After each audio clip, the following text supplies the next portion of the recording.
Welcome to Quilter's Playground. Today we have a fun topic. We're going to go over creative couching with the couching foot. So if you guys haven't played with this yet, this is a fun tool that I'm excited for Karla to show us today. And you asked who's part of Grace Company. So we have Karla, Jerry, Marie, Aubrey, myself, and Jana. So we're all a fun part of the Quilter's Playground team here at Grace Company. With Quilter's Playground, we do the Quilter's Playground classes on the second and fourth Wednesdays of the month at 5 p.m. Utah time. We will only have one this month and one next month due to the holidays. So you guys can enjoy those lovely holidays. And then we have our Need a Little Help sessions that are the first and third Tuesdays of the month at 12 o'clock noon Mountain Time. And those are a shorter, more focused Q&A session on specific items. And then as we talked earlier, we have our on-site classes. We just posted through May with almost 40 classes, and then we'll post the rest of the year later. So there's lots of options to see basic classes, advanced classes, design. We're doing a fun class with the Dream Big panel from Hoffman. So if you guys have seen those, we're doing automation and free motion classes with those. That'll be a really, really fun time. And I will turn this over to Karla and let Karla do her thing. All right, so couching is using yarn or a thicker thread to embellish your quilt. That's what couching is. And there's a specific foot that we have that's called the couching foot, and it's a part of the 9-piece foot set.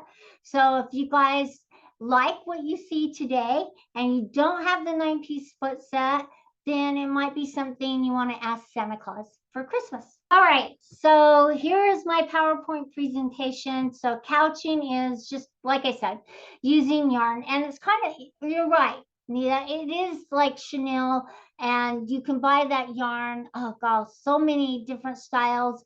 I just went to Walmart and bought white today, and I just drew this on, and I'm just going to talk about couching for free motion and automation. So we're going to cover both of them because we're only doing one class this month and next month. So we're going to cover both today. So with free motion, I use chalk, but you could also cut out snowflakes with paper template and draw it on your fabric, and then use that as your outline for couching. And notice I didn't do that great of a job, but I just wanted to show you how easy it is to draw a little gingerbread house. Use chalk or whatever you like to use to mark on your quilts. I just had this chalk, and so I used it, and it does come off pretty easily. But with this chalk, I know that my yarn is going to cover it, so it'll actually look a lot better. And then the other thing you need to do if you're using the couching foot is to raise your stitches per inch up, so you get more stitches as it's tacking down the yarn. Okay, so just remember that, to raise it up. So I'm just going to jump into my very first video and show you how I did it. So notice that I drew my little gingerbread on my striped fabric on. And then I'm going to thread my machine with the couching foot. I'm going to couple of stitches, and then I'm going to turn it on. And I'm going to cut. Can you turn your volume up? I will try. I thought it was all the way up. Karla, I got some right here. I'm cutting. Okay. I'll thread it. I'm going to decide if I'm going to do the windows first. And I can, but I don't want it to be a continuous line. So I can just stabilize my stitch. Notice I have my little tail hanging out here. I'm just going to stabilize it right here in this corner. And then I want to change my SPI to higher SPI. So I'm on 15, and then I'm just going to go slower.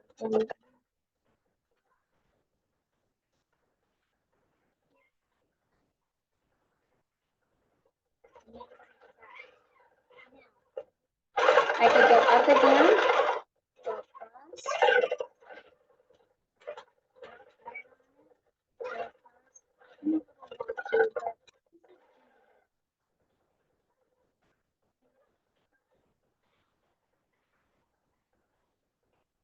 and stop it right there, stabilize it,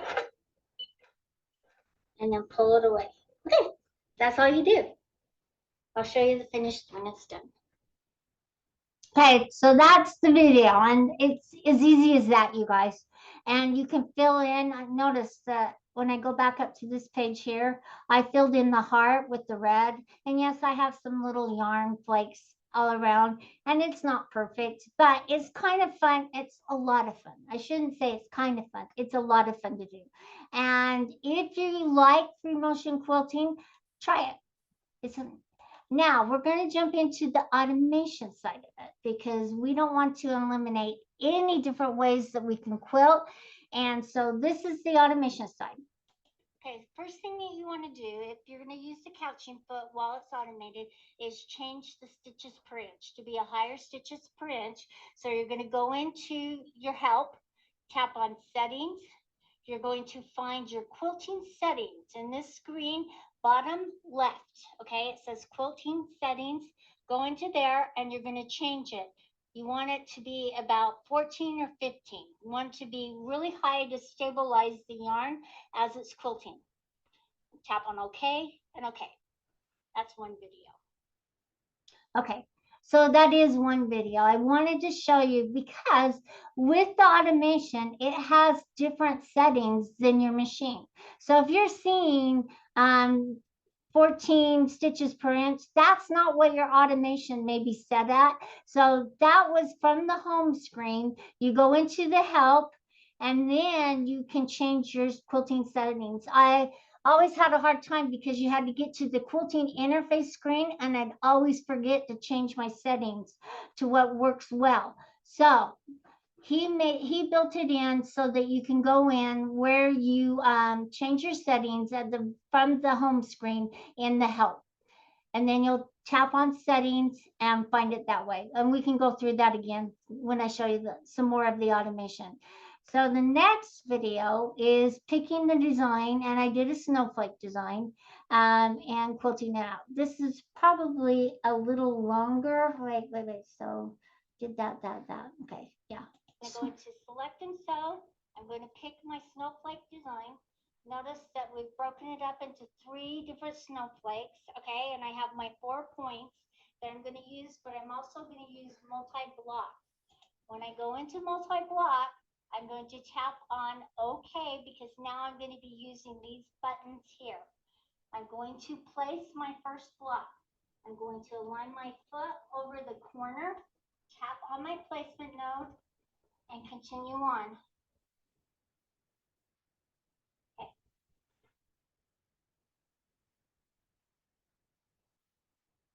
This will be my first snowflake. Okay, and notice it's kind of down just slightly. I don't want that, so I'm going to kind of lift it up. There's a little bit of variance in this, and I'm going to tap on where it says pattern to capture it. Okay, now I want to use this point and this point to be captured for this one. So I want to say tap on X, and then I'm just going to hop over because this is uniform. It doesn't matter if I flip it. I'm going to come over to here, and I'm going to tap on this one and this one. This node and this node. Okay, see how they're matching up? My points are aligned. Now I can tap on pattern, and I can tap on my X, and then I can go and do my last one.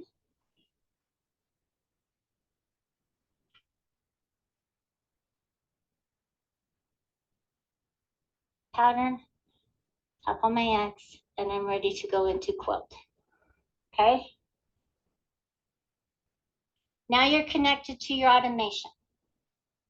Okay. All right. Let's thread. For this one, probably should have done it while I was on the other screen.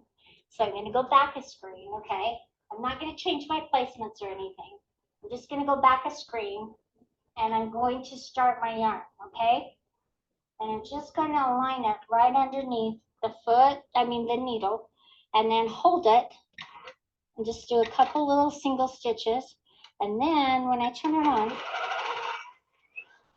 now it's threaded, okay?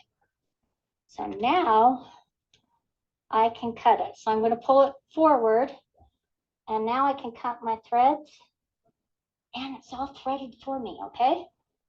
So I'm going to move it to where I think it's going to start. When I tap on quilt, it's going to show me. It's right over here.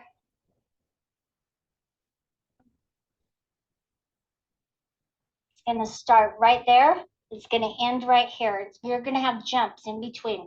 I'm not going to worry about those jumps. I don't care. I'm not even going to cut my threads. I'm just going to make sure that I have enough thread while it's quilting, and I can actually go right here and move to start point. I went into the toolbox, you guys. It's going to take me. I was pretty close. I move to start point. I'm going to pull on my threads, and now I can tap on sew.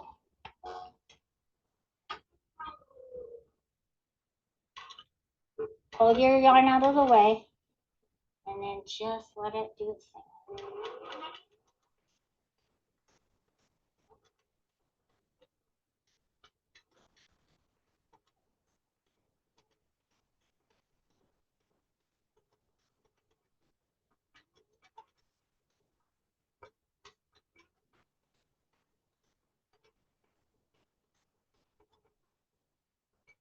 Okay, that's all I have to do, and we'll show.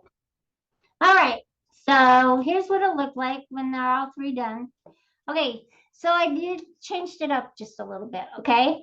So this one was straight on where the little points on the side went straight. On this one, I rotated it. I went back and I rotated it because I didn't like them all three lined up right in a row. And then I changed this one a little bit too. So do whatever you want to make it less uniform or a little more quirky or how you like it, okay? So I'm just showing you the two that I liked. I didn't like the first one, how it sewed out. So anyway, we're going to just make a cute little pillow. Now I could go back and fill this in with free motion quilting and make these even more stark. It's just so easy to use the couching foot. So if you, now that you have your outline, you could also, without the yarn, sew the outline of your design, of your snowflake design, and then use your free motion and go around it, filling it in. So there are lots of different ways. Okay, so I wanted to jump in and talk to you about Font Stitcher and how to access it, okay? So I wrote up some instructions on how to access it, but I'm going to go into my automation and show you. So this is how you access, okay, in the gold features. Okay, Font Stitcher. There are a couple places that you can access it. One is from the home screen, tapping on gold features, going to Font Stitcher. So I have to pull everything over. Okay, so this is Font Stitcher. The first thing we want to do is type in a word. So we're going to type in happy, because you're happy to be here.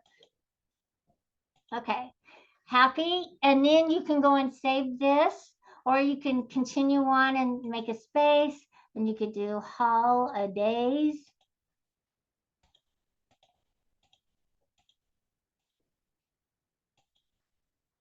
And then right here where it says the font name or font type, if you tap on this little window right here where it says that, it will open up your kind of your font library of different fonts, okay?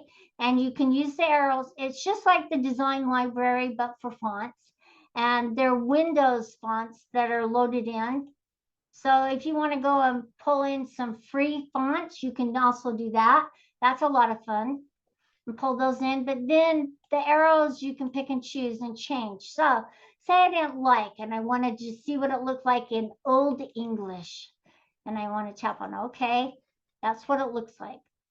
I don't know that I like that, but got to remember that's how it'll sew out. Now, with each of these letters, you're going to have jumps because it won't be a continuous line, you guys, but that's okay. It doesn't need to be. And you can just let it go and jump from one to the next and babysit it all the way along. And then you can save this if you want to, tapping on OK, and it brings your design library back up, and you can tap in where it says file name here. You can tap right there. It'll bring your keyboard up, and you can type what you want it to be. And I'll put Karla, and then space QPG, okay? And then I'll do another space and test. And enter, and then save. All right, so now it's brought me over, okay? And it kind of defaults to 4-point placement, and you can go and place your design. Okay.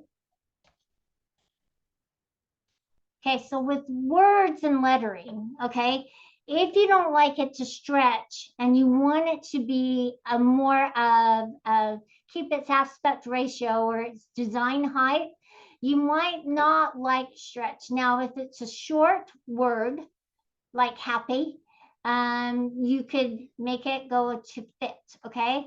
So now it's going to keep the aspect ratio, and now you're going to have a little margin on the bottom and the top. So you guys decide how you want to use it and quilt it out.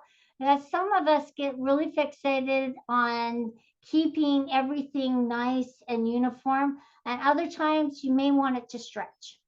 So you can do stretch or fit, and stretch and fit are down underneath. If you're changing your placement style, yeah, just click on stretch. See how it pulls it? It kind of distorts it. So now it's filling in top to bottom, side to side. Fit just keeps it nice and uniform and even. All right. So then you'll go into quilt and quilt it out. So this is what I was talking about, all the breaks. So you don't want to go in and optimize this, you guys, at all, because those breaks are intentional. And if I did go in to optimize it, I want to show you what it'll do. And I know some of us are used to remove all. Okay. So see those stitching lines? You don't want those in there. If you go and remove all those nodes, it'll do where it stops and move over to the next, and it'll add that stitching line in there. So don't do it. Just let it stop and then restart it again. Okay.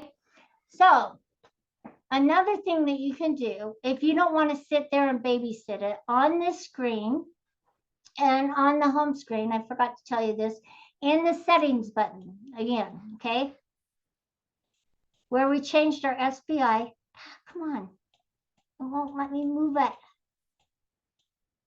Dang it. All right, well, I can't move it. Where you changed your SPI, if you uncheck posit trim lines, it will stitch off a stabilizing stitch to hold it, and then it will automatically move to the next stop and start point, okay? So you don't have to sit there and babysit it the whole time. So sorry I couldn't move that, but I'll try to go in and show you from the settings. So anyway, that's how you will quilt using font stitchers. And it's a really fun way to use your couching foot as well to write words, lettering, whatever. I'm going to come back in here, hopefully, the settings. Okay, come on. There we go. In these settings right here, I'm hoping it doesn't jump off. There we go. Right here where it says posit trim lines, if you uncheck that, it will allow you to not have to sit there and babysit it. So otherwise you will. All right, let's ask questions. So let's talk about material because you said the yarn was chenille, right? Is there any other one, like a yarn that's fun to do, or is it purely just chenille? Really, the chenille that works the very best, but you can use some thinner yarns. You get 3 different sizes of a couching foot. So it actually has a smaller hole.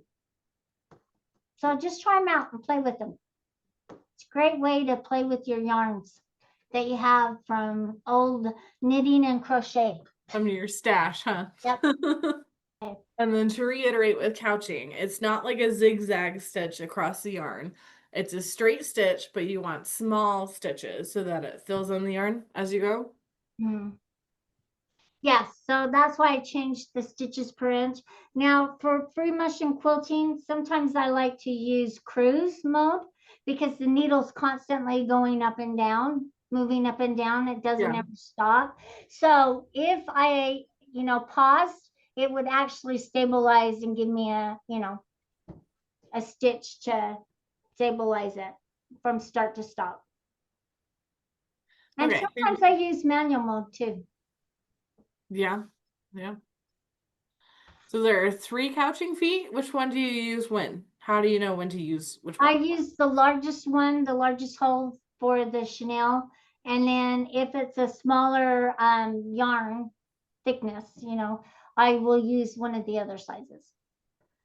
And then how do you end your stitch with the couching yarn so that it's not like frayed or just an open yarn? Do you do like fray check on there or? You could if you wanted to. I just cut it and it's okay. I haven't had any problems with it. The only Okay. time I've really had problems with it was when it wasn't pulling through correctly and it kind of missed and it didn't stabilize it where I wanted it to. So move Okay. slower when you're using it for free motion or put it on slow if you're using the automation. Don't use medium speed. And then Medi said, repeat what you said about pause a trim line. Oh, pause the trim lines. Okay. So if you uncheck that, when it comes to a stop, it will tie off the stitch, okay? And then automatically move to the next one. On the screen, you'll have move to next. You don't have to push that button every time and then sew. Okay, so we have a question with washing. When you do the chenille and the couching, can you wash the quilt? Is is it gonna fray away after you wash it? Yeah, Or? you can, however, okay, it's fine. However, I would go over it a couple of times to really stabilize it if you're going to wash it. And Facebook. We have a Facebook page now for our fabric store. So if you're a local, it's great. If you're not a local, it's great.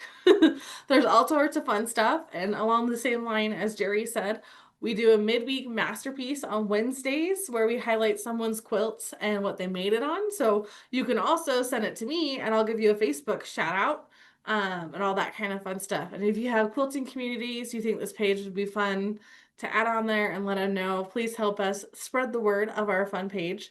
And if you're a local, we have some crazy deals on Black Friday on fabric here at the fabric store. So here's our YouTube page.